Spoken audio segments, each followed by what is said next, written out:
नमस्कार। उत्तराखंडी निवेदिता चैनल में आप सबका हार्दिक स्वागत और अभिनंदन। मेरे बुजुर्ग व्यूवर्स को मेरा सादर प्रणाम और छोटे नन्हे मुन्ने बच्चों को प्यार भरा आशीर्वाद। ये गीत कहानी की जो श्रृंखला है उसमें मैं कोशिश करती हूँ कि आप लोगों को मोरल स्टोरीज़ और कुछ विद्यालय के बच्चों की जो एक्टिविटीज़ हैं उसको दिखाया जाए। अगर आपको हमारा यह प्रयास पसंद आता है तो आप हमारे चैनल को लाइक करें, शेयर करें और सब्सक्राइब करें। गीत कहानी श्रृंखला को आगे बढ़ाते हुए मॉरल स्टोरीज़ में आज मैं आपको गुरु और शिष्य की एक मज़ेदार कहानी सुनाऊंगी। एक बार एक आश्रम होता है, वहाँ गुरुजी रहते हैं और उनके खूब सारे विद्यार्थी उनके साथ वहाँ पे शिक्षा ग्रहण करते हैं। आश्रम जंगल के बीचों बीच बसा था। काफ़ी बच्चे वहाँ पे अध्ययनरत थे। शिक्षा दीक्षा वहाँ पे उन बच्चों की होती थी, उन छात्रों की होती थी। तो इस निमित्त उन छात्रों के गार्जियन, उनके माता पिता गुरुजी को ढेर सारा उपहार, खाने पीने की चीज़ें, धन संपत्ति देते थे और गुरुजी भी इस एवज़ में बच्चों का पूरा ध्यान रखते थे। उनकी शिक्षा दीक्षा, उनका खान पान, रहन सहन, पढ़ाई लिखाई इत्यादि का पूरा ध्यान रखते थे। उनमें गुरुजी का एक शिष्य ऐसा था जो कि घर परिवार से गरीब था और कुछ ही समय में उसकी बहन की शादी होने वाली थी। उस शिष्य को पता था कि गुरुजी के पास बहुत धन संपत्ति है, तो उसने मन में विचार किया कि गुरुजी अवश्य ही मेरी मदद करेंगे और उसने गुरुजी से कहा कि गुरुजी कुछ ही समय बाद मेरी बहन की शादी है, तो आप हमारे यहाँ शादी में ज़रूर आइएगा। गुरुजी ने उसे कहा कि बेटा, मैं शादी ब्याह में जाता भी नहीं हूँ और मुझे समय भी नहीं हो पाता है, तो मैं तो नहीं आ पाऊँगा। समय बीतता गया, वो दिन भी आ गया जब बहन की शादी में विद्यार्थी को, उस शिष्य को जाना था।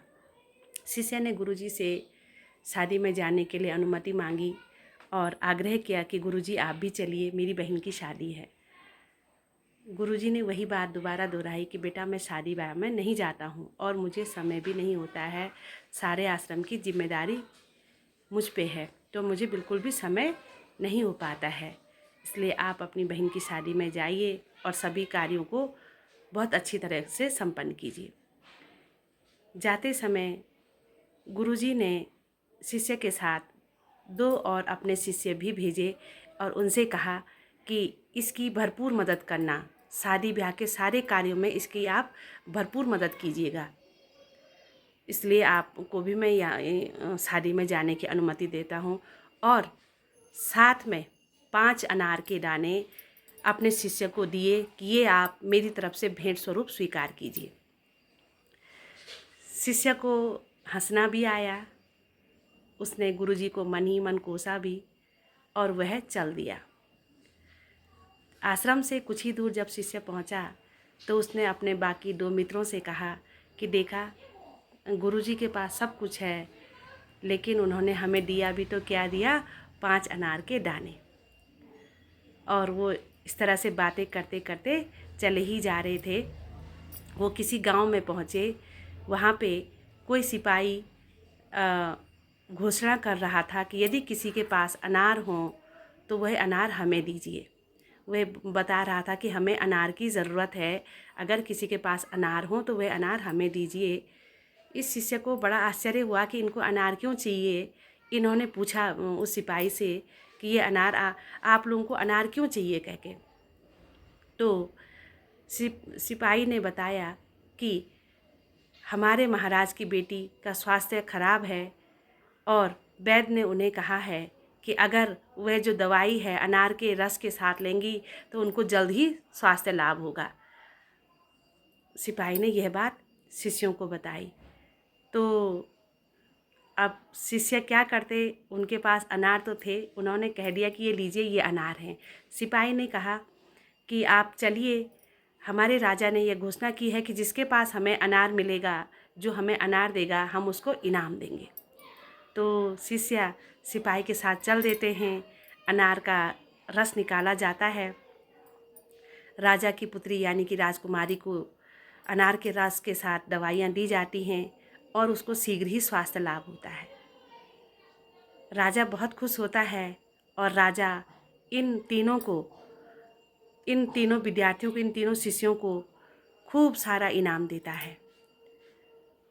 और तब शिष्य को अपनी कही हुई प्रत्येक बात याद आती है, गुरुजी के प्रति सोची हुई जो जो उसने मन में सोचा था वो याद आता है और उस ईश्वर की महिमा पर भी आश्चर्य होता है। कहानी छोटी सी है, सीख बहुत बड़ी है। हम अपने जीवन में सोचते रहते हैं कि फलाने ने हमारे साथ ये हो गया, वो हो गया, लेकिन करते रहिए अच्छा सा कुछ, ऊपर वाला आपके साथ भी ज़रूर अच्छा ही करेगा। गुरु शिष्य की एक मज़ेदार कहानी आपको कैसी लगी कमेंट करके ज़रूर बताइएगा। इस चैनल को लगभग 2-3 महीने हो गए हैं। व्यूअर्स बहुत अच्छे हैं, व्यूअर्स की संख्या बहुत अच्छी है। मुझे लगता है 65,000 क्रॉस हो गया है। सभी का मैं तहे दिल से आभार व्यक्त करती हूँ। लेकिन कमेंट्स करने में कंजूसी हो रही है। और एक बात और है, मोरल स्टोरीज़ को बहुत ज़्यादा सराहा जा रहा है, बहुत अच्छे उसमें व्यूज़ आ रहे हैं, उसके लिए भी बहुत बहुत धन्यवाद। मुझे नहीं पता कि कौन लोग चैनल को वॉच करते होंगे, लेकिन सब को मैं परिवार ही मानती हूँ। मुझे नहीं पता एक व्यूज़ कहाँ से आता है, दूसरा कहाँ से आता है, लेकिन लगता है कि कोई अपना है जो कहानी को सुन रहा है, जो कहानी को सुन रहा है, जो पसंद कर रहा है, एप्रिसिएट हमें कर रहा है। सबके लिए बहुत बहुत धन्यवाद। उत्तराखंडी निवेदिता चैनल में आप सभी का बारंबार स्वागत। Thank you.